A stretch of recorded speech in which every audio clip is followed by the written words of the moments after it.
अकबर के सामने आया सबसे बड़ा झूठ। शाही महल के विशाल आंगन में सूरज की हल्की रोशनी मिट्टी की बनी सीढ़ियों पर पड़ रही थी। लोगों की हलचल, ऊंची मीनारों से उतरती बाज की कर्कश आवाज और सबसे अधिक एक अजीब सी बेचैनी जो दरबार की हवा में फैली हुई थी। आज के दिन का नाम महल के इतिहास में हमेशा के लिए दर्ज हो जाने वाला था। अकबर के सामने आया सबसे बड़ा झूठ। सब कुछ तभी शुरू हुआ जब अफवाहों का पंखा महल के कोहरे में आकर टकराया। एक गरीब व्यापारी जिसका नाम हरिपाल था, सूक्ष्म सी चमड़ी का बैग लेकर दरबार में आया। वो बैग न किसी कीमती मण्य से भरा था, न सोने चांदी की चिड़ियों से, पर उस बैग की एक झलक ने दरबारियों के चेहरों पर आश्चर्य की लकीरें खींच दी। बैग पर कुछ अजीब सा बना हुआ बेचने का टैग लिखा था, राजसी सच्चाई। हरिपाल ने जब अपना सिर झुकाकर अकबर के सामने खड़े होकर कहा, मेरे हैसियत से ऊपर की बात लाया हूं बादशाह, ये बात आपकी समझ के लिए है। अकबर ने मुस्कुराकर पूछा, क्या बात है भैया? खजाने की कोई खबर है? कोई नया कर रहा है? गरीब ने बताया कि वो कुछ ऐसा लेकर आया है जो सच और झूठ के बीच की रहस्यमयी रेखा को साफ कर देगा। अकबर की जिज्ञासा ओतप्रोत थी। क्यों न हो, सम्राट के रोजमर्रा के निर्णयों में सच और झूठ की पहचान सबसे बड़ा हथियार होती थी। पर जो बात हरिपाल बोला उसने सबको दंग कर दिया। उसने दावा किया कि उसके पास एक ऐसा शीशा है जिसमें झूठ दिखने पर लाल रंग की एक लाइन उभर आती है और सच दिखने पर नीला हो जाता है। उसने बताया कि यह शीशा एक दूर देश के साधु ने उसे दिया था और इसे केवल राजा के समक्ष रखना चाहिए। बहुतों ने सोचा कि यह कोई कला का खिलौना होगा, कुछ परियों की बात, पर मेरी तलखी में कुछ और था। कुछ दरबारी ऐसे भी थे जिनकी आंखों में लाल नोट्स चमक थे। वे फौरन इस शीशे की कीमत पर विचार करने लगे। कुछ ने कहा, यदि ये सच में सच और झूठ पहचान लेता है तो ये न्याय के लिए वरदान है। और कुछ ने कहा, यदि ये धोखा है तो हम लोगों का मजाक बनेगा। अकबर की बुद्धि हमेशा ही संतुलन में रहती थी। उन्होंने बीरबल की ओर देखा, जिसकी आंखों में अक्सर किसी पहेली का हल छिपा रहता। बीरबल ने धीमे से कहा, मेरे बादशाह, सच झूठ की पहचान का जिम्मा किसी शीशे को सौंपना ठीक नहीं होगा, पर अगर आप चाहें तो मैं इसका परीक्षण करके बताऊंगा। अकबर ने आश्वासन दिया और कहा, ठीक है, आज इस दरबार में हम एक खेल खेलेंगे, झूठ का पर्दाफाश। तब हरिपाल ने शीशा निकाला और आकाश की तरह सपाट, पतला पर चमकदार शीशे का टुकड़ा रखा। कुछ ने मन ही मन सोचा कि यह किसी साधु का जादू है, पर बीरबल के लिए असली खेल तो अभी आरंभ ही हुआ था। पहला परीक्षण गंभीर था। दरबार के एक इंस्पेक्टर ने, जिसने हाल ही में एक छोटे से किसान का नकलदारी मुकदमा निपटाया था, कहा कि किसान ने झूठ बोला था। इंस्पेक्टर ने शीशे के सामने अपनी बात रखी और शीशा लाल हुआ। भीड़ ने तालियां बजाई। फिर किसान को बुलाया गया। उसने निडरता से कहा कि वो सच्चा है। शीशा नीला हुआ। दरबार में अद्भुत सी खुशी हुई। ऐसा प्रतीत हुआ मानो न्याय ने एक यंत्र पा लिया हो। पर बीरबल की आंखों ने कुछ देखा था जिसे आम जनता नहीं देख पाती थी। उसने पास जाकर शीशे को ध्यान से देखा। उस पर बेहद सूक्ष्म रेखाएं थी और उन रेखाओं के पास ऊपरी सरकने वाली एक पतली पन्नी मिली। बीरबल ने किसी को चीज बताए बिना भी उस पन्नी को छुआ और शीशा फिर अचानक लाल से नीला हो गया, बिना किसी मौखिक बयान के। बीरबल समझ गया कि शीशा कोई जादुई वस्तु नहीं था, पर किसी चाल का हिस्सा था, किसी तरह की तकनीक जिससे रंग बदलता था। न सिर्फ वही, उसने नोट किया कि हरिपाल के हाथों में एक छिपी नुकीली चीज थी, शायद एक छोटा दर्पण या एक रंग बदलने वाला पदार्थ। पर बीरबल ने यह सब एक रहस्य जैसा रख दिया, चुप्पी से। समय बीता और शीशे का इस्तेमाल न्याय के फैसलों में होने लगा। झूठ पकड़ने के नाम पर लोगों को सार्वजनिक रूप से बेइज्जत किया जाने लगा। पहले जो कोई झूठ बोलता उसे शीशा दिखाकर पकड़ा जाता। शीशे की विश्वसनीयता की कथाएं दूर दूर तक फैल गई। हर कोई चाहता था कि उसका मामला शीशे से पारित हो, क्योंकि शीशे ने दरबार में ऐसी आशा जगा दी थी जैसे न्याय ने एक यंत्र मिल लिया हो। पर बीरबल का मन अशांत था। उसने देखा कि कई बार जिन लोगों ने शीशे के सामने सच बोला, उन्हें भी शक के घेरे में धकेला गया। कई बार शीशा लाल हो जाता पर वे व्यक्ति झूठ नहीं बोल रहे होते, और कभी कभी नीला जैसा दिखना होता पर बाद में मामले उलट कर दिए जाते। बीरबल ने फैसला किया कि वो अकेले ही सच्चाई की तह तक जाएगा। एक रात बीरबल ने हरिपाल का पीछा किया। जब हरिपाल दरबार से बाहर निकला, हरिपाल जल्दी जल्दी गलियों में चला जा रहा था, जैसे किसी ने उसे पकड़ने की चेतावनी दे दी हो। बीरबल ने देखा कि हरिपाल एक पुराने कुम्हार की दुकान में गया जहां कुछ लड़के और बूढ़े आदमी बैठे थे। हरिपाल ने शीशा निकाला और एक जार से थोड़ा सा तरल निकाला और शीशे की सतह पर फैलाकर कुछ कहा। तरल के कारण शीशा रंग बदल रहा था। बीरबल को पता चल गया कि यह तरल पदार्थ किसी का विशेष मिश्रण था, शास्त्रीय रंजक जो तापमान या स्पर्श से बदलता था। जैसे ही बीरबल वापस महल पहुंचा, उसने अकबर को सब कुछ बताया। अकबर के चेहरे पर हैरानी और क्रोध के साथ साथ निराशा की झलक थी।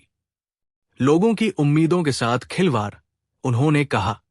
पर अकबर ने बीरबल से कहा, हमें सबूत के साथ पकड़ना होगा और न्याय के नाम पर किया जा रहा इस छल को उजागर करना होगा। पर इसे ऐसे करो कि पूरा दरबार इसमें शामिल रहे और हरिपाल शर्मिंदा हो। बीरबल ने योजना बनाई, एक ऐसी चाल जो न केवल हरिपाल को बेनकाब करे, बल्कि दरबार को यह समझा दे कि झूठ और सच की पहचान केवल एक यंत्र से नहीं हो सकती। अगले दिन बड़ी धूमधाम के साथ दरबार बुलाई गई और हरिपाल को फिर से बुलाया गया। इस बार बीरबल ने खुद सवाल खड़े किए, जिन्हें सुनकर दरबार में सन्नाटा छा गया। हरिपाल, बीरबल ने कहा, तुमने कहा कि तुम्हारा शीशा झूठ और सच में फर्क कर देता है। मैंने उसी शीशे से सुनिश्चित किया कि वो सच नहीं, बल्कि किसी तरल के साथ रंग बदलता है। पर आज हम उस तरल को बदलकर एक नया प्रयोग करेंगे। ऐसा प्रयोग कि जो झूठ के पीछे छिपी जोड़तोड़ की सच्चाई सबके सामने आ जाएगी। अकबर ने अपने दरबारियों को आदेश दिया कि शीशे पर हर कोई बात रखे, कोई भी, चाहे साधु हो, मंत्री हो, कोई आम नागरिक हो। पर बीरबल ने हरिपाल को यह कहकर आश्वस्त किया कि आज का प्रयोग उसकी प्रतिष्ठा के लिए बहुत बड़ा मौका है। यदि शीशा सत्य ही बताए, बीरबल ने कहा, तो पूरे राज्य को तुम्हारे ईमानदारी पर गर्व होगा। हरिपाल ने गर्व से सिर ऊंचा कर दिया। पहले बीरबल ने एक वृद्ध महिला को बुलाया, जिसने वर्षों से दरबार में एक जमीन का वाद किया हुआ था। महिला ने अपनी सच्चाई बताई और शीशा नीला हुआ। भीड़ हंसी और रोशनी से भर गई। फिर बीरबल ने एक रईस व्यापारी को बुलाया, जो एक छोटे से नौकर की चोरी का आरोप लगा रहा था। व्यापारी ने गरूर से कहा कि नौकर ने चुराया और शीशा लाल हुआ। व्यापारी ने जीत की मुस्कान ली। पर बीरबल ने तुरंत प्रश्न किया, उस लड़के को कब आखिरी बार तुमने खाना दिया? व्यापारी असमंजस में छोचा और दर्शकों में कुछ लोग हंसी दबाने लगे। बीरबल की चालों की सच्चाई दूसरी थी।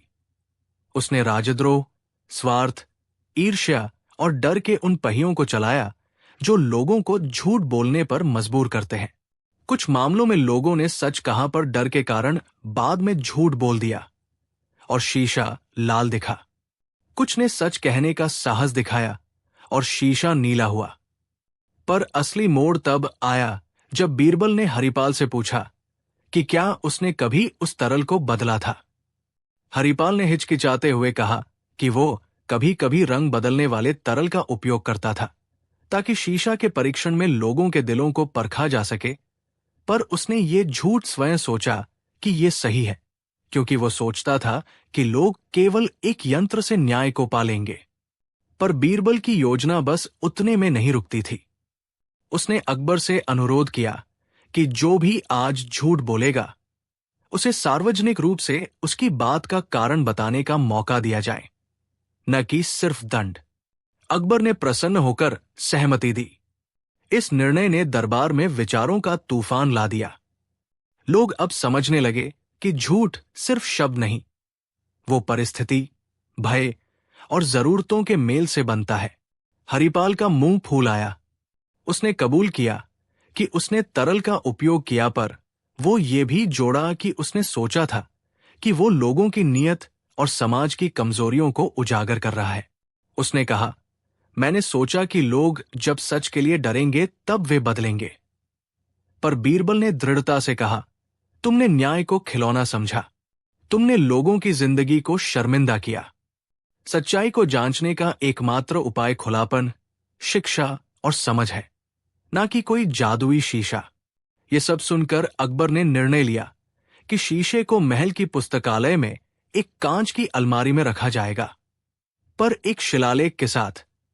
ये शीशा कोई धर्मी न्याय नहीं देता, ये केवल मनुष्यों की उलझनों का प्रतिबिंब दिखाता है। धीरे धीरे राज्य में बदलाव आया। लोग समझने लगे कि झूठ और सच के बीच जिंदा रहना एक कला नहीं, अनुशासन और स्नेह का परिणाम है। अकबर ने नए नियम लागू किए, जहां न्याय प्रणाली में केवल यंत्रों पर निर्भर न रहे, बल्कि गवाहों की जांच, परिस्थितियों की तहकीकात और मानव कड़ी में सहानुभूति का जोड़ हो। बीरबल ने शिक्षा और नैतिकता पर जोर दिया, और हरिपाल को दंड की बजाय सामाजिक सेवा का काम सौंपा गया, ताकि वो लोगों की पीड़ा समझे और न्याय के अर्थ को जान सके। समय के साथ महल की वो गूंज मिट्टी में मिल गई, पर लोग उस दिन को नहीं भूल पाए जब सबसे बड़ा झूठ अकबर के सामने आया था। उस झूठ ने सभी को एक जरूरी सबक सिखाया कि सच्चाई और झूठ की पहचान कोई ताबीज, कोई शीशा या कोई जादू नहीं देता। उसे समझ, सहानुभूति और न्यायप्रिय विचारों से ही पाया जा सकता है।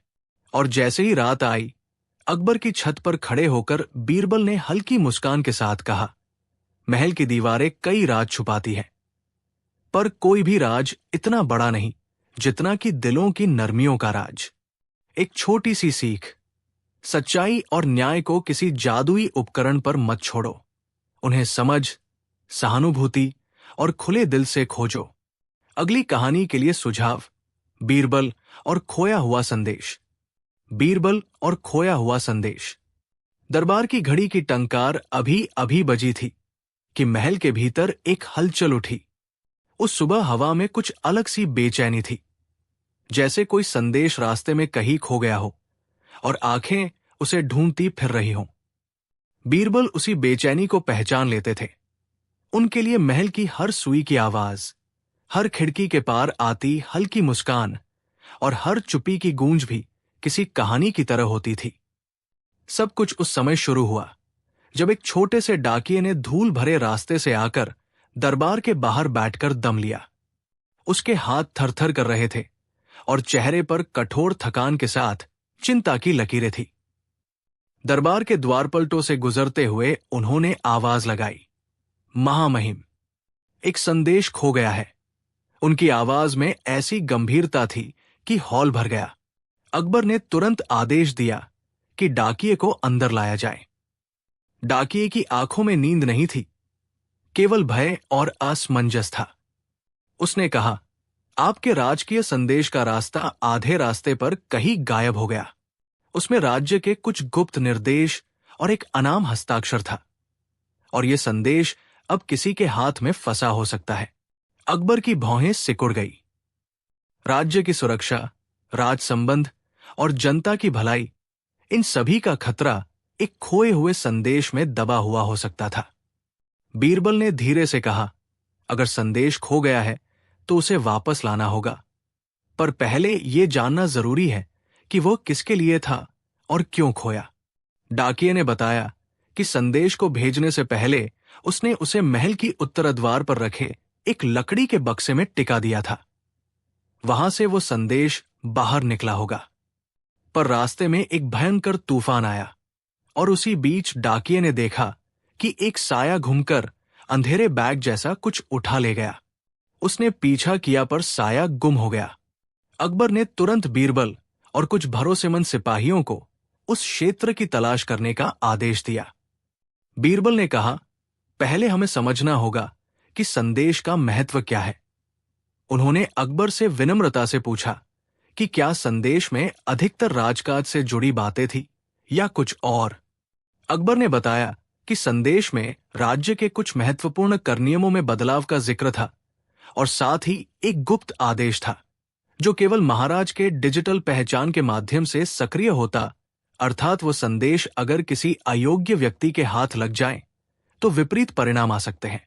बीरबल ने तुरंत अपनी सूझबूझ दिखाते हुए महल के सुलझे हुए लोगों से कहा कि वे सिविलायन कथा सुनाने की बजाय लोगों से शांतिपूर्वक पूछताछ करें। पहले उन्होंने उन दुकानों का रुख किया जहां डाकिये ज्यादातर रुकते थे। एक जुलाहे ने बताया कि उसने एक रात पहले एक अजनबी को देखा था, सफेद कपड़ों वाला, बोझ तोलता हुआ और हाथ में एक बड़ा सा बैग लेकर। जुलाहे ने कहा कि वो अजनबी उन उफक सी रोशनी में भीड़ के बीच गायब हो गया। बीरबल ने उस अजनबी के बारे में और जानकारी जुटाई। कुछ लोगों ने कहा कि संभवत वो किसी दूर के तस्कर का सहायक था, पर बीरबल ने महसूस किया कि किसी साधारण तस्कर की चाल इतनी नापतोल की नहीं होती। उन्होंने एक संकेत पर विचार किया। क्यों वो संदेश केवल जंगल में छुपने के बजाय शहर के भीड़ भाड़ वाले हिस्से में लिया गया? क्या उद्देश्य संदेश को प्रभावी रूप से छुपाना था, या संदेश में कुछ ऐसा था जो किसी को दूर से प्रभावित कर सकता था? जांच पड़ताल के दौरान बीरबल को एक अजीब बात पता चली। एक मशीन, पुराने पुस्तक विक्रेता, ने बताया कि पिछले कुछ दिनों में उसने एक ऐसे शिकारी को देखा था जो शाही मुहर के समान किसी चिन्ह की नकल कर रहा था। वो शिकारी अक्सर रात में पुराने गोदामों के पास देखा जाता था। बीरबल ने उसी रात गोदामों का निरीक्षण करवाया और वहां एक छोटे से कक्ष में कुछ पत्रों के टुकड़े बिखरे पाए। उन टुकड़ों पर तेज लेख और छाप थे, पर उस मुख्य संदेश का कोई निशान नहीं था। बीरबल ने अपने विचारों को एक सुई की तरह आगे बढ़ाया। जांच में बहुत ही सूक्ष्म संकेत मिल रहे थे। उन टुकड़ों में से एक पर एक चिन्ह था जो हरिपाल नामक एक व्यापारी के निशान जैसा दिखता था। हरिपाल एक धनी व्यापारी था जो हाल ही में दरबार के कुछ फैसलों से प्रभावित होकर परेशान था। बीरबल ने कहा, हम हरिपाल से बात करेंगे, पर शांत और सूक्ष्म ढंग से। जब हरिपाल सामने आया तो उसके चेहरे पर एक छलनी सी अशांति थी। उसने कहा कि वो संदेश से अनजान है, पर बीरबल की आंखों ने झूठ की कुछ परतें देख ली। उन्होंने महसूस किया कि हरिपाल ने हाल ही में कुछ लेन देन किए थे जो बिना दस्तावेज के थे। बीरबल ने हरिपाल को धीरे से कहा, कभी कभी हमारे हाथों में जो नहीं है वही हम सबसे ज्यादा ढूंढते हैं। बताइए, क्या आप किसी का साथ देने के लिए इतने भयभीत होंगे कि आप एक संदेश छुपाने का कारण बने? हरिपाल की सांसें तेज हुई, पर वो शांत बना रहा। आखिरकार उसने माना कि उसने संदेश देखा था पर उठाया नहीं था। उसने सिर्फ उसे छिपाने के लिए एक नकली बैग छोड़ दिया था ताकि लोग समझें कि संदेश कहीं और गया। उसका कारण था कि वो बदलाव से डरता था। उन करनियमों के कारण उसकी व्यापारिक प्रतिष्ठा और कई लोगों की रोजी रोटी खतरे में पड़ सकती थी। उसे लगा कि अगर वो संदेश गायब होगा तो नियमों पर बहस और सोच विचार का समय मिल जाएगा। पर बीरबल ने समझाया कि छुपाना समाधान नहीं, ये समस्या को और बढ़ा देता है।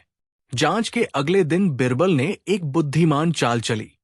उन्होंने महल के बाहर एक सार्वजनिक मंच बनाया और घोषणा की कि जो भी संदेश से जुड़ा कोई भी व्यक्ति उस पर खुलकर सामने आएगा, उसे बिना अपराध बोध के अपने विचार व्यक्त करने का मौका मिलेगा।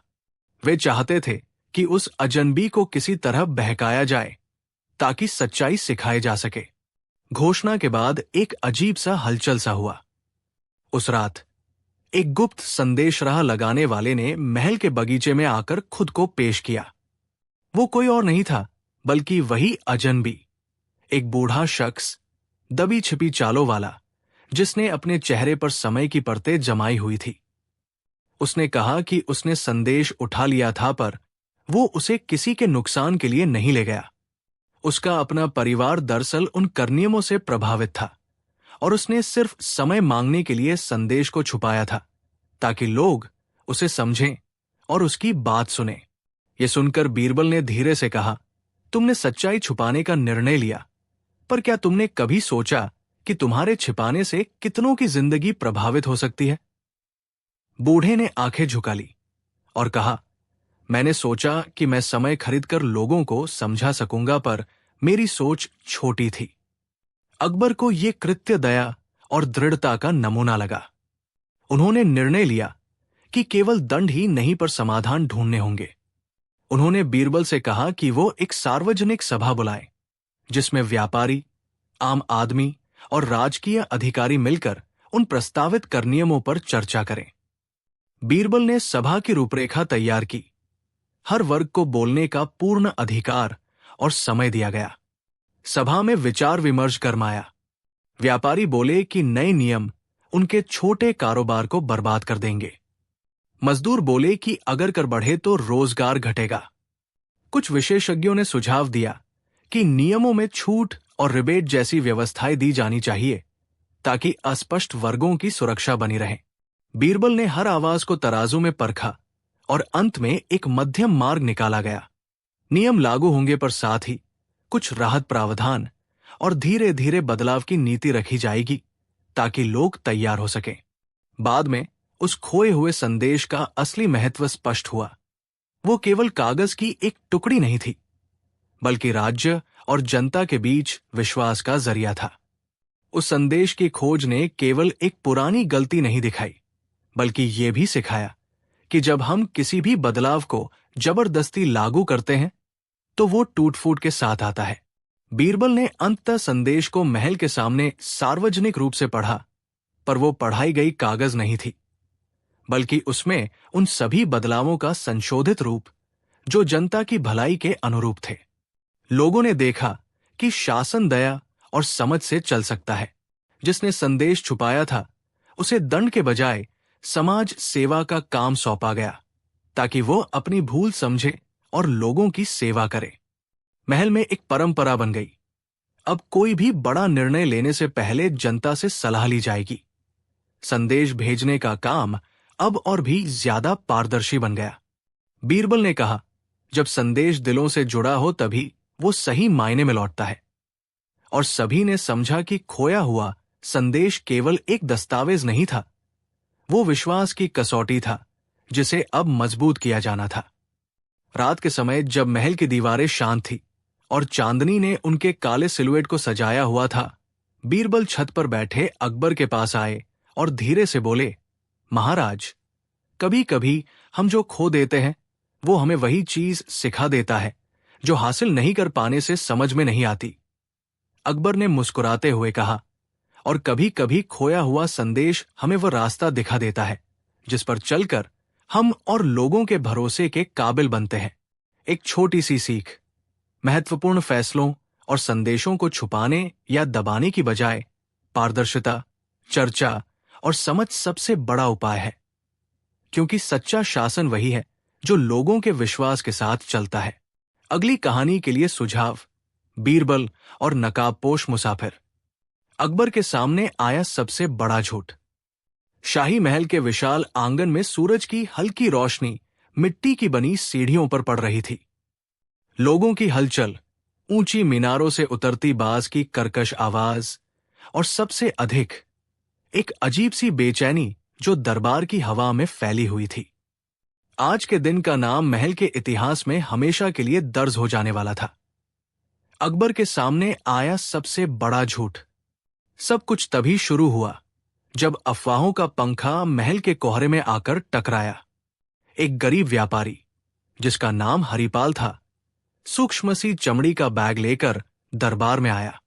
वो बैग न किसी कीमती मण्य से भरा था, न सोने चांदी की चिड़ियों से, पर उस बैग की एक झलक ने दरबारियों के चेहरों पर आश्चर्य की लकीरें खींच दी।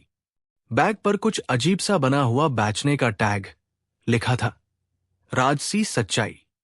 हरिपाल ने जब अपना सिर झुकाकर अकबर के सामने खड़े होकर कहा, मेरे हैसियत से ऊपर की बात लाया हूं। बादशाह, ये बात आपकी समझ के लिए है। अकबर ने मुस्कुराकर पूछा, क्या बात है भैया? खजाने की कोई खबर है? कोई नया कर रहा है? गरीब ने बताया कि वो कुछ ऐसा लेकर आया है जो सच और झूठ के बीच की रहस्यमयी रेखा को साफ कर देगा। अकबर की जिज्ञासा ओतप्रोत थी। क्यों न हो, सम्राट के रोजमर्रा के निर्णयों में सच और झूठ की पहचान सबसे बड़ा हथियार होती थी। पर जो बात हरिपाल बोला, उसने सबको दंग कर दिया। उसने दावा किया कि उसके पास एक ऐसा शीशा है जिसमें झूठ दिखने पर लाल रंग की एक लाइन उभर आती है और सच दिखने पर नीला हो जाता है। उसने बताया कि यह शीशा एक दूर देश के साधु ने उसे दिया था और इसे केवल राजा के समक्ष रखना चाहिए। बहुतों ने सोचा कि यह कोई कला का खिलौना होगा, कुछ परियों की बात, पर मेरी तलखी में कुछ और था।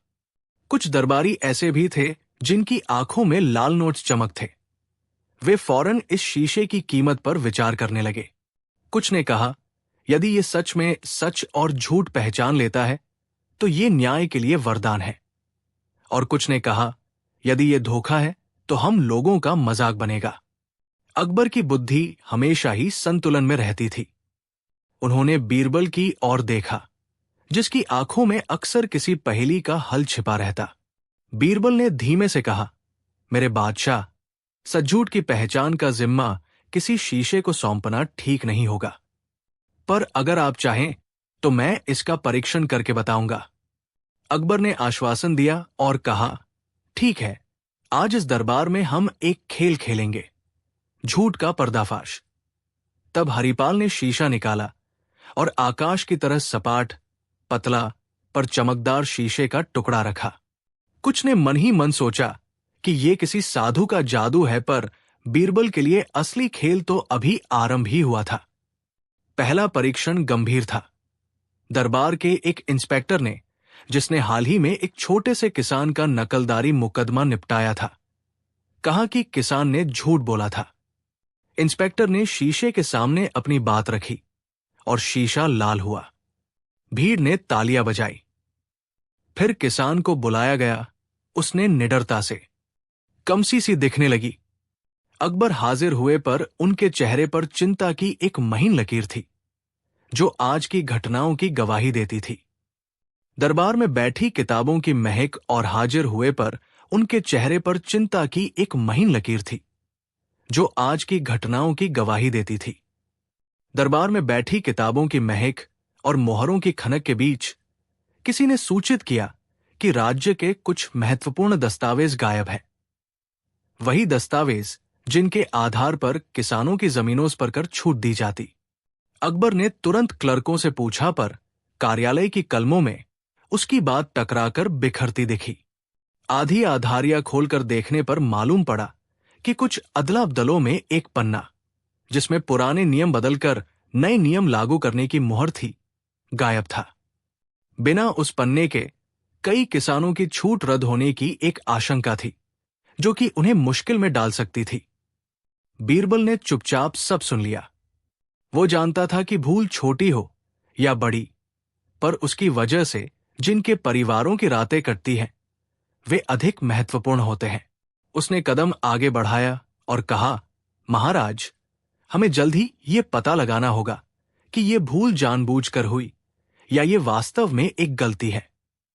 अकबर ने कहा, अगर ये जानबूझकर हुआ है तो दोषियों को दंडित किया जाएगा, पर बीरबल, हमें पहले सच्चाई पता करनी होगी। बीरबल ने अपने तरीके से जांच आरंभ की। उसने पहले दरबार के कागजों के प्रवाह को समझा, कौन कौन से दस्तावेज किसके पास जाते हैं, किस पर मुहर लगती है और अंतिम निर्णय किसकी मेज पर आता है। उसने नोट किया कि कुछ दस्तावेज विशेष रूप से संवेदनशील होते थे और उन्हें सुरक्षित रखने के लिए एक छोटे से तिजोरी में रखा जाता था, पर तिजोरी के मुख में लगे तालों का पंक्तिक्रम आज बदल चुका था। एक क्लर्क, जिसका नाम गोपाल था, बीरबल की नजरों में आया। गोपाल चुलबुला और समय समय पर लापरवाह रहता था, पर बीरबल ने महसूस किया कि गोपाल का चेहरा आज ज्यादा दबा हुआ था। बीरबल ने उसे सहजता से बुलाया और कहा, गोपाल, क्या हाल है? तुम्हारी कलम आज कुछ कम चमकदार लग रही है। गोपाल ने हिचकिचाते हुए कहा कि वो थका हुआ है, पर कोई बात नहीं। पर बीरबल की सूझबूझ कह रही थी कि ये इतना साधारण नहीं है। बीरबल ने गोपाल के काम की आदतों का गहराई से निरीक्षण किया। उसे याद आया कि पिछले सप्ताह गोपाल ने कुछ देर ऑफिस पर देर तक रहे कुछ दस्तावेजों पर काम किया था। पर उस दिन गोपाल ने किसी को नहीं बताया कि वो किस पर काम कर रहा था। बीरबल ने सोचा कि कभी कभी लोग भूल जाते हैं, पर कभी कभी भूले भी किसी दबाव या डर का परिणाम होती है। उसने तय किया कि वो गोपाल को आराम से बात करने का मौका देगा। बीच में एक नया मोड़ आया। दरबार में एक किसान आया जिसका नाम हरमोहन था। उसने आंसू भरी आंखों से कहा कि उसे निगम का पत्र मिला है जिसमें उसकी आंशिक जमीन पर कर बकाया दिखाया गया है और उसे अगले महीने तक भुगतान करने को कहा गया है। पर हरमोहन का दावा था कि उसे कर छूट मिली हुई थी। बीरबल ने शांत होकर कहा कि पहले हम रिकॉर्ड जांचेंगे। जैसे जैसे कागज खोले गए, दरबार में एक डर की लकीर दौड़ गई। कई और किसानों के भी वही दस्तावेज गायब थे। अकबर ने आदेश दिया कि उस तिजोरी का निरीक्षण किया जाए जिसमें संवेदनशील दस्तावेज रखे जाते थे। तिजोरी खुली और तिजोरी के भीतर पन्ने थे, पर वे व्यवस्थित तरीके से नहीं रखे हुए थे। कुछ उल्टे, कुछ टूटे और एक खाली जगह साफ दिख रही थी जहां से एक पृष्ठ निकल चुका था। बीरबल की निगाह पन्नों के किनारों पर लगी जिसमें सूक्ष्म सी धूल और एक लाल धब्बा था। ऐसा धब्बा जो अक्सर तुर्की स्याही के लिए उपयोग होने वाले जिलेटिन के निशान जैसा होता था। बीरबल ने उस निशान को देखा और उसका दिमाग चल पड़ा। उसने सोचा कि शायद ये किसी ने जानबूझकर निकाल कर ली है और कुछ दाग गलती से लगे हैं, या फिर कोई दस्तावेजों को बदलने का प्रयास कर रहा था। उसने कुछ बड़े सवाल उठाने की बजाय छोटे छोटे प्रयोग किए। किसी ने पत्रों को कहाँ रखा था, किसने अंतिम बार दस्तखत किए थे और किस समय दरबार में लोग आ जाते थे। जांच के दौरान बीरबल ने पाया कि गोपाल की मेज पर एक छोटी सी तख्ती थी जिस पर कुछ नंबर लिखे हुए थे। उनमें से कुछ उसी तिजोरी से संबंधित संकेत प्रतीत होते थे, पर गोपाल ने कहा कि वो उन संख्याओं को भूल कर लिखता है और वे उसका व्यवस्थित तरीका है। पर बीरबल ने नोट किया कि वे नंबर रात में लिखे गए थे और उसी रात गोपाल के पास तिजोरी के पास जाने का समय था। बीरबल ने गोपाल को अलग बुलाया और धीरे से पूछा कि क्या उसने दस्तावेजों को हटाया था। गोपाल ने आंखें झुका ली और बताया कि उसने एक नया आदेश दिया था कि कुछ पुराने पन्नों का पंजीकरण सुधारे बिना नष्ट कर दिए जाएं।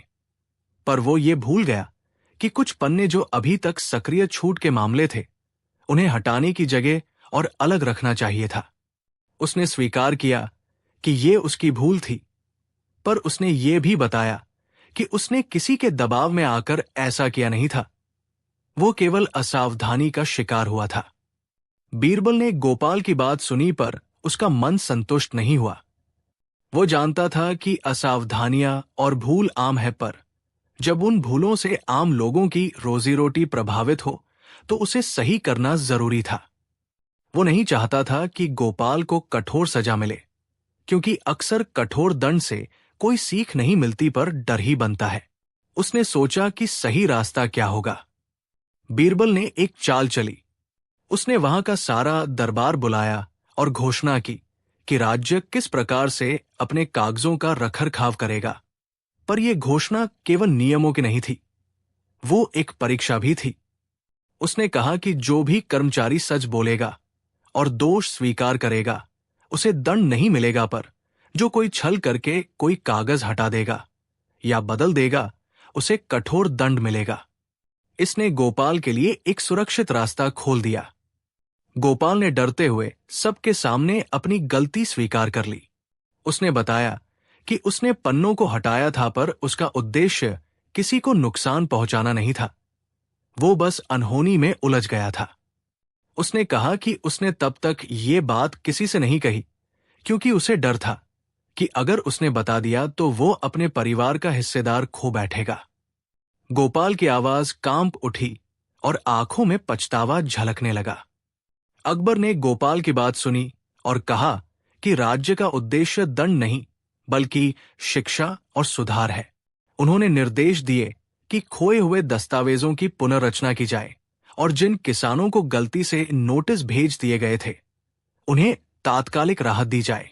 साथ ही गोपाल को सुधारात्मक कर्तव्यों में लगाया गया। वो अब दस्तावेजों के रखरखाव की निगरानी करेगा और हर फसल के रिकॉर्ड को स्वयं सुनिश्चित करेगा। एक तरह से उसे दंड की बजाय जिम्मेदारी दी गई ताकि वो अपनी भूल से सीखे और वही गलती फिर न हो। पर बीरबल ने यह भी देखा कि सिर्फ गोपाल की भूल ही कहानी नहीं थी। दरबार की प्रक्रियाओं में भी कमजोरियां थी। कागजों के प्रवाह का कोई दुरुस्त ट्रैकिंग तंत्र नहीं था। कई बार दस्तावेजों पर हस्ताक्षर होते थे पर उनकी संख्याएं और तारीखें सुसंगत नहीं थी। बीरबल ने सुझाव दिया कि अब से हर महत्वपूर्ण दस्तावेज की एक अलग रजिस्टर में एंट्री की जाएगी और एक प्रतिलिपि गांवों तक भेजी जाएगी ताकि कोई भी किसान ये साबित कर सके कि उसे छूट मिली थी। इससे पारदर्शिता बढ़ेगी और भूलों की संभावना कम होगी। अकबर ने बीरबल के सुझाव को तुरंत लागू किया। क्लर्कों को प्रशिक्षण दिया गया और दुर्लभ स्थानों पर एक दोहरे तालू वाले तिजोरी की व्यवस्था कर दी गई जिसमें हर खोलने पर रजिस्टर में हस्ताक्षर आवश्यक किए गए। साथ ही साथ गणक मंच पर थे जो हर दस्तावेज के डिजिटलीकरण की दिशा में काम करने लगे। हालांकि उस समय डिजिटल शब्द आज जैसा नहीं था, पर बीरबल ने कागज के एक दूसरे प्रतिलिपि कमसी सी दिखने लगी। अकबर हाजिर हुए पर उनके चेहरे पर चिंता की एक महीन लकीर थी जो आज की घटनाओं की गवाही देती थी। दरबार में बैठी किताबों की महक और हाजिर हुए पर उनके चेहरे पर चिंता की एक महीन लकीर थी जो आज की घटनाओं की गवाही देती थी। दरबार में बैठी किताबों की महक और मोहरों की खनक के बीच किसी ने सूचित किया कि राज्य के कुछ महत्वपूर्ण दस्तावेज गायब हैं। वही दस्तावेज जिनके आधार पर किसानों की जमीनों पर कर छूट दी जाती। अकबर ने तुरंत क्लर्कों से पूछा पर कार्यालय की कलमों में उसकी बात टकराकर बिखरती दिखी। आधी आधारिया खोलकर देखने पर मालूम पड़ा कि कुछ अदला बदलों में एक पन्ना जिसमें पुराने नियम बदलकर नए नियम लागू करने की मुहर थी गायब था। बिना उस पन्ने के कई किसानों की छूट रद्द होने की एक आशंका थी जो कि उन्हें मुश्किल में डाल सकती थी। बीरबल ने चुपचाप सब सुन लिया। वो जानता था कि भूल छोटी हो या बड़ी, पर उसकी वजह से जिनके परिवारों की रातें कटती हैं वे अधिक महत्वपूर्ण होते हैं। उसने कदम आगे बढ़ाया और कहा, महाराज, हमें जल्द ही ये पता लगाना होगा कि ये भूल जानबूझकर हुई या ये वास्तव में एक गलती है। अकबर ने कहा, अगर ये जानबूझकर हुआ है तो दोषियों को दंडित किया जाएगा, पर बीरबल, हमें पहले सच्चाई पता करनी होगी। बीरबल ने अपने तरीके से जांच आरंभ की। उसने पहले दरबार के कागजों के प्रवाह को समझा। कौन कौन से दस्तावेज किसके पास जाते हैं, किस पर मुहर लगती है और अंतिम निर्णय किसकी मेज पर आता है। उसने नोट किया कि कुछ दस्तावेज विशेष रूप से संवेदनशील होते थे और उन्हें सुरक्षित रखने के लिए एक छोटे से तिजोरी में रखा जाता था, पर तिजोरी के मुख में लगे तालों का पंक्तिक्रम आज बदल चुका था। एक क्लर्क जिसका नाम गोपाल था बीरबल की नजरों में आया। गोपाल चुलबुला और समय समय पर लापरवाह रहता था, पर बीरबल ने महसूस किया कि गोपाल का चेहरा आज ज्यादा दबा हुआ था। बीरबल ने उसे सहजता से बुलाया और कहा, गोपाल, क्या हाल है? तुम्हारी कलम आज कुछ कम चमकदार लग रही है। गोपाल ने हिचकिचाते हुए कहा कि वो थका हुआ है, पर कोई बात नहीं। पर बीरबल की सूझबूझ कह रही थी कि ये इतना साधारण नहीं है। बीरबल ने गोपाल के काम की आदतों का गहराई से निरीक्षण किया। उसे याद आया कि पिछले सप्ताह गोपाल ने कुछ देर ऑफिस पर देर तक रहे कुछ दस्तावेजों पर काम किया था, पर उस दिन गोपाल ने किसी को नहीं बताया कि वो किस पर काम कर रहा था। बीरबल ने सोचा कि कभी कभी लोग भूल जाते हैं, पर कभी कभी भूले भी किसी दबाव या डर का परिणाम होती है। उसने तय किया कि वो गोपाल को आराम से बात करने का मौका देगा। बीच में एक नया मोड़ आया। दरबार में एक किसान आया जिसका नाम हरमोहन था। उसने आंसू भरी आंखों से कहा कि उसे निगम का पत्र मिला है जिसमें उसकी आंशिक जमीन पर कर बकाया दिखाया गया है और उसे अगले महीने तक भुगतान करने को कहा गया है। पर हरमोहन का दावा था कि उसे कर छूट मिली हुई थी। बीरबल ने शांत होकर कहा कि पहले हम रिकॉर्ड जांचेंगे। जैसे जैसे कागज खोले गए, दरबार में एक डर की लकीर दौड़ गई। कई और किसानों के भी वही दस्तावेज गायब थे। अकबर ने आदेश दिया कि उस तिजोरी का निरीक्षण किया जाए जिसमें संवेदनशील दस्तावेज रखे जाते थे। तिजोरी खुली और तिजोरी के भीतर पन्ने थे, पर वे व्यवस्थित तरीके से नहीं रखे हुए थे। कुछ उल्टे, कुछ टूटे और एक खाली जगह साफ दिख रही थी जहां से एक पृष्ठ निकल चुका था। बीरबल की निगाह पन्नों के किनारों पर लगी जिसमें सूक्ष्म सी धूल और एक लाल धब्बा था। ऐसा धब्बा जो अक्सर तुर्की स्याही के लिए उपयोग होने वाले जिलेटिन के निशान जैसा होता था। बीरबल ने उस निशान को देखा और उसका दिमाग चल पड़ा। उसने सोचा कि शायद ये किसी ने जानबूझकर निकाल कर ली है और कुछ दाग गलती से लगे हैं, या फिर कोई दस्तावेजों को बदलने का प्रयास कर रहा था। उसने कुछ बड़े सवाल उठाने की बजाय छोटे छोटे प्रयोग किए। किसी ने पत्रों को कहाँ रखा था, किसने अंतिम बार दस्तखत किए थे और किस समय दरबार में लोग आ जाते थे। जांच के दौरान बीरबल ने पाया कि गोपाल की मेज पर एक छोटी सी तख्ती थी जिस पर कुछ नंबर लिखे हुए थे। उनमें से कुछ उसी तिजोरी से संबंधित संकेत प्रतीत होते थे, पर गोपाल ने कहा कि वो उन संख्याओं को भूल कर लिखता है और वे उसका व्यवस्थित तरीका है। पर बीरबल ने नोट किया कि वे नंबर रात में लिखे गए थे और उसी रात गोपाल के पास तिजोरी के पास जाने का समय था।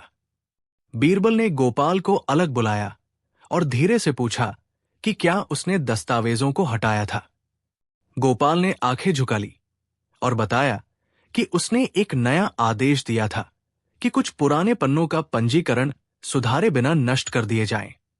पर वो ये भूल गया कि कुछ पन्ने जो अभी तक सक्रिय छूट के मामले थे, उन्हें हटाने की जगह और अलग रखना चाहिए था। उसने स्वीकार किया कि ये उसकी भूल थी, पर उसने ये भी बताया कि उसने किसी के दबाव में आकर ऐसा किया नहीं था। वो केवल असावधानी का शिकार हुआ था। बीरबल ने गोपाल की बात सुनी, पर उसका मन संतुष्ट नहीं हुआ। वो जानता था कि असावधानियां और भूल आम है, पर जब उन भूलों से आम लोगों की रोजी रोटी प्रभावित हो तो उसे सही करना जरूरी था। वो नहीं चाहता था कि गोपाल को कठोर सजा मिले, क्योंकि अक्सर कठोर दंड से कोई सीख नहीं मिलती, पर डर ही बनता है। उसने सोचा कि सही रास्ता क्या होगा। बीरबल ने एक चाल चली। उसने वहां का सारा दरबार बुलाया और घोषणा की कि राज्य किस प्रकार से अपने कागजों का रखरखाव करेगा। पर यह घोषणा केवल नियमों की नहीं थी, वो एक परीक्षा भी थी। उसने कहा कि जो भी कर्मचारी सच बोलेगा और दोष स्वीकार करेगा उसे दंड नहीं मिलेगा, पर जो कोई छल करके कोई कागज हटा देगा या बदल देगा उसे कठोर दंड मिलेगा। इसने गोपाल के लिए एक सुरक्षित रास्ता खोल दिया। गोपाल ने डरते हुए सबके सामने अपनी गलती स्वीकार कर ली। उसने बताया कि उसने पन्नों को हटाया था, पर उसका उद्देश्य किसी को नुकसान पहुंचाना नहीं था। वो बस अनहोनी में उलझ गया था। उसने कहा कि उसने तब तक ये बात किसी से नहीं कही क्योंकि उसे डर था कि अगर उसने बता दिया तो वो अपने परिवार का हिस्सेदार खो बैठेगा। गोपाल की आवाज कांप उठी और आंखों में पछतावा झलकने लगा। अकबर ने गोपाल की बात सुनी और कहा कि राज्य का उद्देश्य दंड नहीं बल्कि शिक्षा और सुधार है। उन्होंने निर्देश दिए कि खोए हुए दस्तावेजों की पुनर्रचना की जाए और जिन किसानों को गलती से नोटिस भेज दिए गए थे उन्हें तात्कालिक राहत दी जाए। साथ ही गोपाल को सुधारात्मक कर्तव्यों में लगाया गया।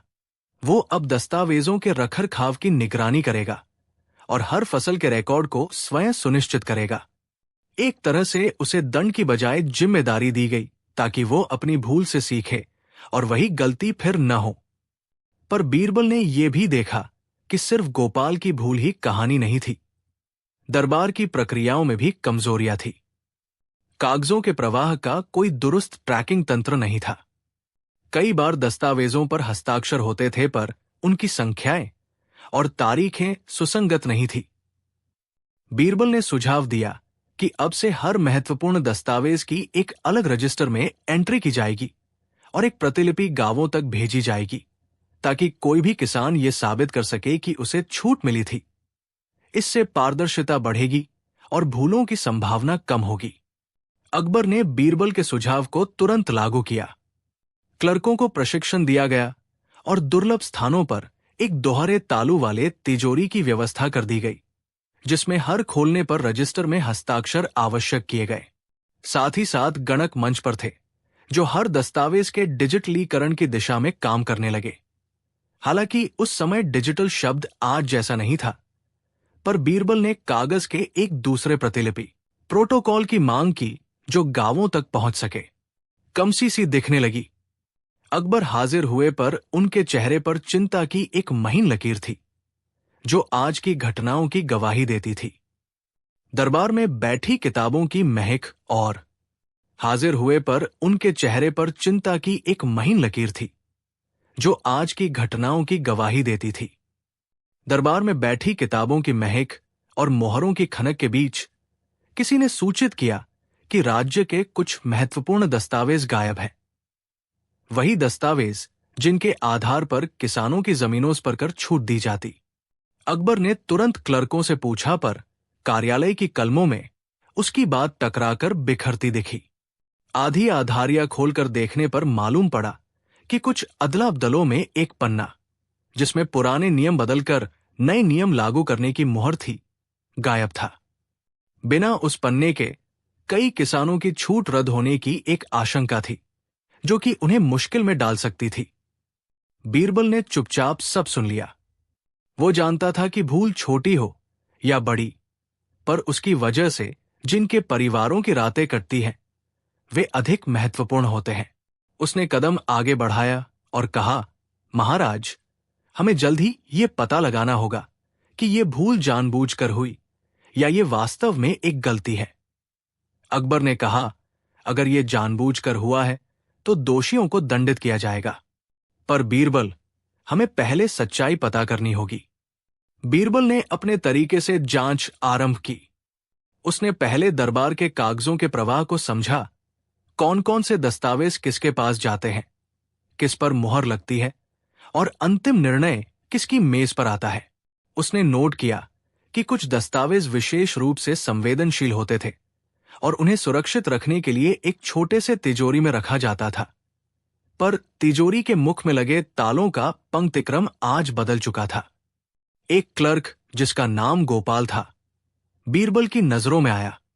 गोपाल चुलबुला और समय समय पर लापरवाह रहता था, पर बीरबल ने महसूस किया कि गोपाल का चेहरा आज ज्यादा दबा हुआ था।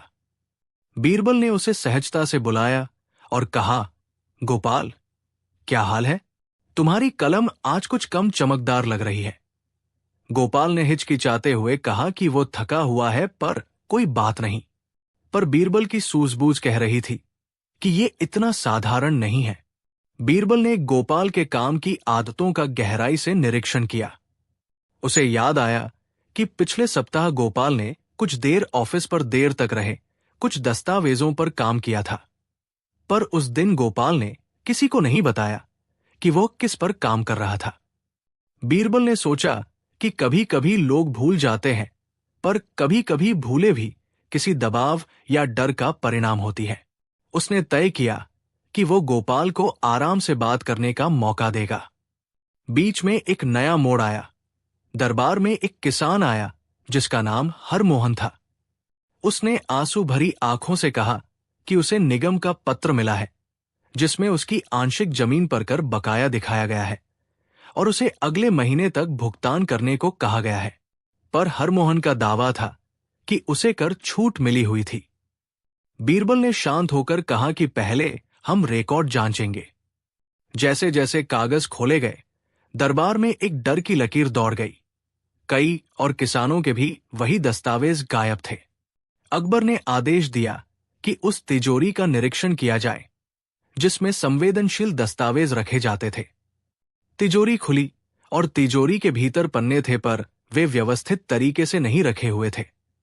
कुछ उल्टे, कुछ टूटे और एक खाली जगह साफ दिख रही थी जहां से एक पृष्ठ निकल चुका था।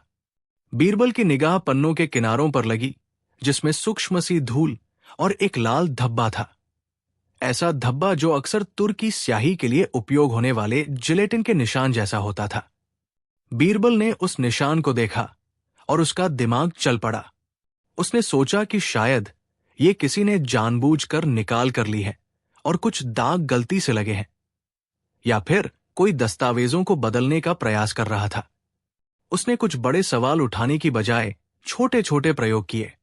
किसी ने पत्रों को कहाँ रखा था, किसने अंतिम बार दस्तखत किए थे और किस समय दरबार में लोग आ जाते थे। जांच के दौरान बीरबल ने पाया कि गोपाल की मेज पर एक छोटी सी तख्ती थी जिस पर कुछ नंबर लिखे हुए थे।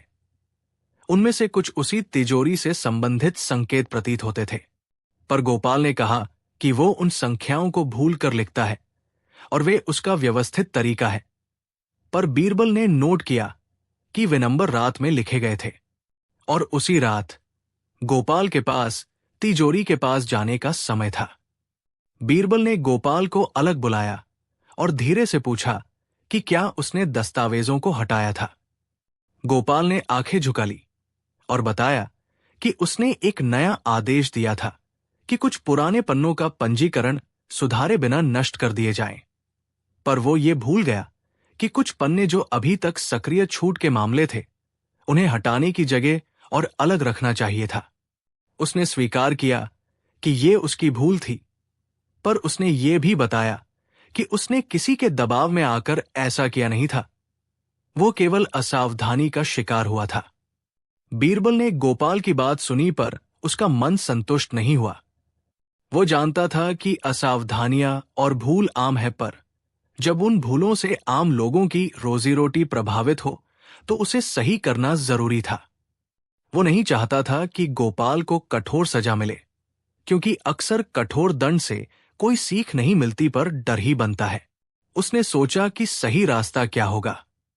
बीरबल ने एक चाल चली। उसने वहां का सारा दरबार बुलाया और घोषणा की कि राज्य किस प्रकार से अपने कागजों का रखरखाव करेगा। पर यह घोषणा केवल नियमों की नहीं थी, वो एक परीक्षा भी थी। उसने कहा कि जो भी कर्मचारी सच बोलेगा और दोष स्वीकार करेगा उसे दंड नहीं मिलेगा, पर जो कोई छल करके कोई कागज हटा देगा या बदल देगा उसे कठोर दंड मिलेगा। इसने गोपाल के लिए एक सुरक्षित रास्ता खोल दिया। गोपाल ने डरते हुए सबके सामने अपनी गलती स्वीकार कर ली। उसने बताया कि उसने पन्नों को हटाया था, पर उसका उद्देश्य किसी को नुकसान पहुंचाना नहीं था। वो बस अनहोनी में उलझ गया था। उसने कहा कि उसने तब तक ये बात किसी से नहीं कही क्योंकि उसे डर था कि अगर उसने बता दिया तो वो अपने परिवार का हिस्सेदार खो बैठेगा। गोपाल की आवाज कांप उठी और आंखों में पछतावा झलकने लगा। अकबर ने गोपाल की बात सुनी और कहा कि राज्य का उद्देश्य दंड नहीं बल्कि शिक्षा और सुधार है। उन्होंने निर्देश दिए कि खोए हुए दस्तावेजों की पुनर्रचना की जाए और जिन किसानों को गलती से नोटिस भेज दिए गए थे उन्हें तात्कालिक राहत दी जाए। साथ ही गोपाल को सुधारात्मक कर्तव्यों में लगाया गया। वो अब दस्तावेजों के रखरखाव की निगरानी करेगा और हर फसल के रिकॉर्ड को स्वयं सुनिश्चित करेगा। एक तरह से उसे दंड की बजाय जिम्मेदारी दी गई ताकि वो अपनी भूल से सीखे और वही गलती फिर न हो। पर बीरबल ने यह भी देखा कि सिर्फ गोपाल की भूल ही कहानी नहीं थी। दरबार की प्रक्रियाओं में भी कमजोरियां थी। कागजों के प्रवाह का कोई दुरुस्त ट्रैकिंग तंत्र नहीं था। कई बार दस्तावेजों पर हस्ताक्षर होते थे, पर उनकी संख्याएं और तारीखें सुसंगत नहीं थी। बीरबल ने सुझाव दिया कि अब से हर महत्वपूर्ण दस्तावेज की एक अलग रजिस्टर में एंट्री की जाएगी और एक प्रतिलिपि गांवों तक भेजी जाएगी ताकि कोई भी किसान ये साबित कर सके कि उसे छूट मिली थी। इससे पारदर्शिता बढ़ेगी और भूलों की संभावना कम होगी। प्रोटोकॉल की मांग की जो गांवों तक पहुंच सके। कमसी सी दिखने लगी। अकबर हाजिर हुए पर उनके चेहरे पर चिंता की एक महीन लकीर थी, जो आज की घटनाओं की गवाही देती थी। दरबार में बैठी किताबों की महक और हाजिर हुए पर उनके चेहरे पर चिंता की एक महीन लकीर थी, जो आज की घटनाओं की गवाही देती थी। दरबार में बैठी किताबों की महक और मोहरों की खनक के बीच किसी ने सूचित किया कि राज्य के कुछ महत्वपूर्ण दस्तावेज गायब हैं। वही दस्तावेज जिनके आधार पर किसानों की जमीनों पर कर छूट दी जाती। अकबर ने तुरंत क्लर्कों से पूछा पर कार्यालय की कलमों में उसकी बात टकराकर बिखरती दिखी। आधी आधारिया खोलकर देखने पर मालूम पड़ा कि कुछ अदला बदलों में एक पन्ना, जिसमें पुराने नियम बदलकर नए नियम लागू करने की मुहर थी, गायब था। बिना उस पन्ने के कई किसानों की छूट रद्द होने की एक आशंका थी, जो कि उन्हें मुश्किल में डाल सकती थी। बीरबल ने चुपचाप सब सुन लिया। वो जानता था कि भूल छोटी हो या बड़ी, पर उसकी वजह से जिनके परिवारों की रातें कटती हैं, वे अधिक महत्वपूर्ण होते हैं। उसने कदम आगे बढ़ाया और कहा, महाराज, हमें जल्द ही ये पता लगाना होगा कि ये भूल जानबूझकर हुई या ये वास्तव में एक गलती है। अकबर ने कहा, अगर ये जानबूझकर हुआ है तो दोषियों को दंडित किया जाएगा, पर बीरबल, हमें पहले सच्चाई पता करनी होगी। बीरबल ने अपने तरीके से जांच आरंभ की। उसने पहले दरबार के कागजों के प्रवाह को समझा। कौन कौन से दस्तावेज किसके पास जाते हैं, किस पर मुहर लगती है और अंतिम निर्णय किसकी मेज पर आता है। उसने नोट किया कि कुछ दस्तावेज विशेष रूप से संवेदनशील होते थे और उन्हें सुरक्षित रखने के लिए एक छोटे से तिजोरी में रखा जाता था, पर तिजोरी के मुख में लगे तालों का पंक्तिक्रम आज बदल चुका था। एक क्लर्क जिसका नाम गोपाल था, बीरबल की नजरों में आया। गोपाल चुलबुला और समय समय पर लापरवाह रहता था, पर बीरबल ने महसूस किया कि गोपाल का चेहरा आज ज्यादा दबा हुआ था। बीरबल ने उसे सहजता से बुलाया और कहा, गोपाल, क्या हाल है? तुम्हारी कलम आज कुछ कम चमकदार लग रही है। गोपाल ने हिचकिचाते हुए कहा कि वो थका हुआ है, पर कोई बात नहीं। पर बीरबल की सूझबूझ कह रही थी कि ये इतना साधारण नहीं है। बीरबल ने गोपाल के काम की आदतों का गहराई से निरीक्षण किया। उसे याद आया कि पिछले सप्ताह गोपाल ने कुछ देर ऑफिस पर देर तक रहे कुछ दस्तावेजों पर काम किया था, पर उस दिन गोपाल ने किसी को नहीं बताया कि वो किस पर काम कर रहा था। बीरबल ने सोचा कि कभी कभी लोग भूल जाते हैं, पर कभी कभी भूले भी किसी दबाव या डर का परिणाम होती है। उसने तय किया कि वो गोपाल को आराम से बात करने का मौका देगा। बीच में एक नया मोड़ आया। दरबार में एक किसान आया जिसका नाम हरमोहन था। उसने आंसू भरी आंखों से कहा कि उसे निगम का पत्र मिला है, जिसमें उसकी आंशिक जमीन पर कर बकाया दिखाया गया है और उसे अगले महीने तक भुगतान करने को कहा गया है। पर हरमोहन का दावा था कि उसे कर छूट मिली हुई थी। बीरबल ने शांत होकर कहा कि पहले हम रिकॉर्ड जांचेंगे। जैसे जैसे कागज खोले गए, दरबार में एक डर की लकीर दौड़ गई। कई और किसानों के भी वही दस्तावेज गायब थे। अकबर ने आदेश दिया कि उस तिजोरी का निरीक्षण किया जाए जिसमें संवेदनशील दस्तावेज रखे जाते थे। तिजोरी खुली और तिजोरी के भीतर पन्ने थे, पर वे व्यवस्थित तरीके से नहीं रखे हुए थे।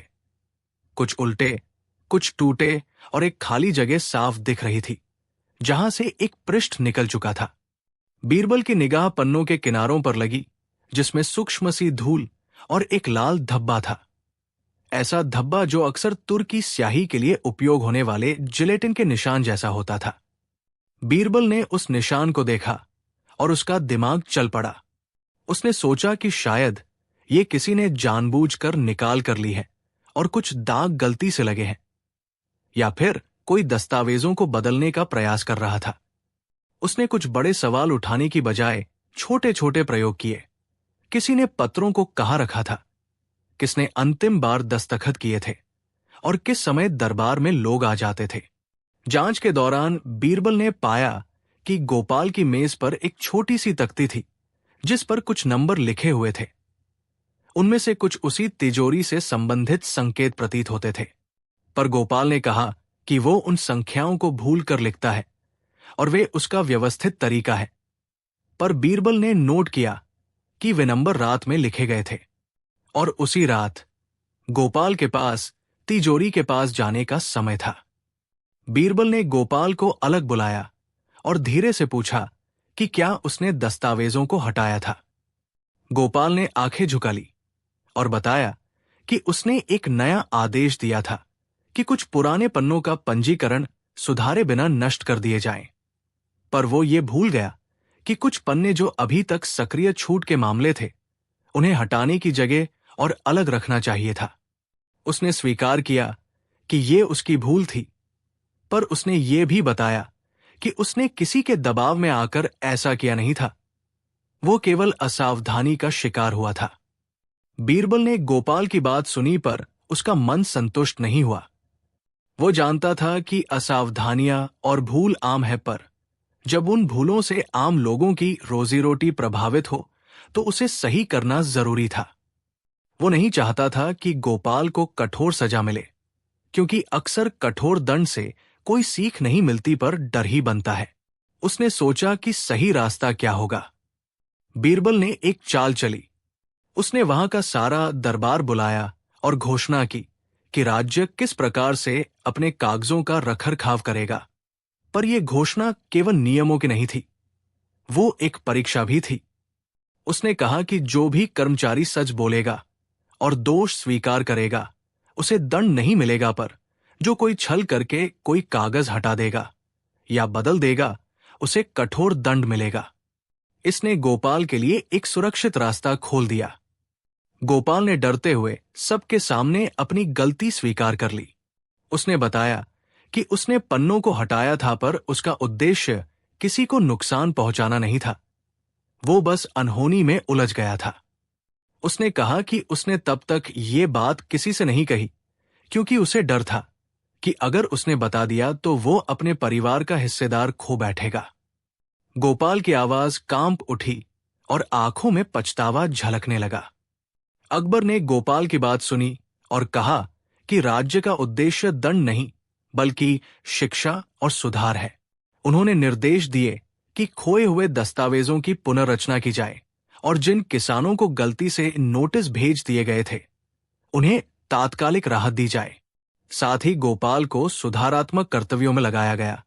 वो अब दस्तावेजों के रखरखाव की निगरानी करेगा और हर फसल के रिकॉर्ड को स्वयं सुनिश्चित करेगा। एक तरह से उसे दंड की बजाय जिम्मेदारी दी गई ताकि वो अपनी भूल से सीखे और वही गलती फिर न हो। पर बीरबल ने यह भी देखा कि सिर्फ गोपाल की भूल ही कहानी नहीं थी। दरबार की प्रक्रियाओं में भी कमजोरियां थी। कागजों के प्रवाह का कोई दुरुस्त ट्रैकिंग तंत्र नहीं था। कई बार दस्तावेजों पर हस्ताक्षर होते थे, पर उनकी संख्याएं और तारीखें सुसंगत नहीं थी। बीरबल ने सुझाव दिया कि अब से हर महत्वपूर्ण दस्तावेज की एक अलग रजिस्टर में एंट्री की जाएगी और एक प्रतिलिपि गांवों तक भेजी जाएगी ताकि कोई भी किसान ये साबित कर सके कि उसे छूट मिली थी। इससे पारदर्शिता बढ़ेगी और भूलों की संभावना कम होगी।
अकबर ने बीरबल के सुझाव को तुरंत लागू किया। क्लर्कों को प्रशिक्षण दिया गया और दुर्लभ स्थानों पर एक दोहरे तालू वाले तिजोरी की व्यवस्था कर दी गई, जिसमें हर खोलने पर रजिस्टर में हस्ताक्षर आवश्यक किए गए।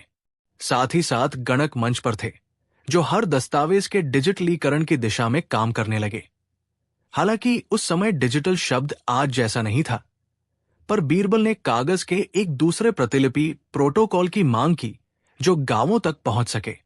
धीरे धीरे व्यवस्था सुधरने लगी और किसानों को मिली राहत से उनका विश्वास बहाल हुआ। गोपाल ने अपनी गलती स्वीकार करके और नया दायित्व लेकर लोगों का सम्मान पाया। बीरबल ने छोटी छोटी बैठकों में क्लर्कों को समझाया कि नियमों के पालन में लापरवाही किस तरह आम लोगों की जिंदगी में बड़ा असर डाल सकती है। कई महीनों बाद जब खेतों में फसलें हरी भरी लहराती दिखी और किसानों के चेहरे पर संतोष था, बीरबल ने अकबर से कहा, महाराज, भूले होंगी पर हमने इन्हें सुधारने का तरीका ढूंढ लिया है। अकबर ने मुस्कुराकर कहा, और यही एक अच्छा राज्य की निशानी है, जहां गलतियों से सीखा जा सके और उन्हें दोबारा न होने दिया जाए। एक छोटी सी सीख, भूले मानवीय है, पर उन्हें सुधारने की जिम्मेदारी